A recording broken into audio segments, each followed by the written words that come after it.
ఒకసారి త్రిమూర్తులలోని వారైన శ్రీ మహావిష్ణువు బ్రహ్మదేవుల మధ్య తమలో అధికులెవరనే విషయమై వివాదం ఏర్పడి లోక విదితమైపోయింది. వారిద్దరినీ సమాధానపరిచేందుకు ఇంద్రుడు, అగ్నిదేవుడు మొదలైన దేవతలంతా ప్రయత్నించారు. కానీ ఫలితం లేకుండా పోయింది. తగువు బాగా ముదిరింది.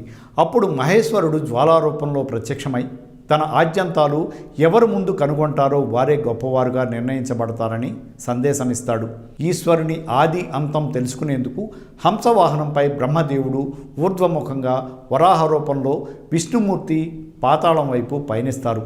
ఎంత లోతుకు వెళ్ళినా జ్వాలారూపిణి అంతమును కనుగొనలేనని శ్రీ మహావిష్ణువు తన ఓటమిని అంగీకరిస్తాడు. ఊర్ధ్వముఖం వైపు సాగిన బ్రహ్మ కూడా మహేశ్వరుని ఆదిని కానరాక నిరాశ చెందాడు. ఆ సమయంలో శివుని జటాజటముల నుండి ఒక కేతకి అనగా మొగలి పువ్వు క్రింద పడటం చూసిన బ్రహ్మ ఒక కుయుక్తి పన్ని తాను మహాదేవుని మొదలు చూసినట్లుగా సాక్ష్యం చెప్పమని కేతకిని కోరగా విషయం తెలియని కేతకి అందుకు సమ్మతించి బ్రహ్మ చెప్పిన దానికి అవునని మహేశ్వరునితో చెబుతుంది. విషయం గ్రహించిన పరమేశ్వరుడు ఆగ్రహించి బ్రహ్మకు భూలోకంలో ఏ విధమైన ఆలయాలు పూజా నమస్కారాలు లేనట్లుగా శాపమిస్తాడు.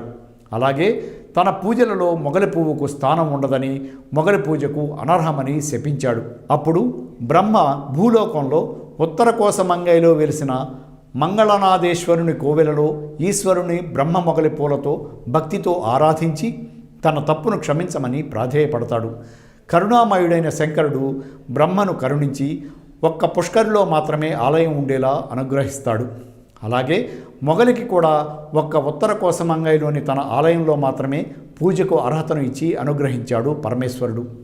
ఉత్తర కోసమంగై మంగళనాథేశ్వరుని దేవాలయంలో మాత్రమే శివుడిని మొగలి రేకులతో మాలలతో అలంకరించి పూజలు జరుపుతారు.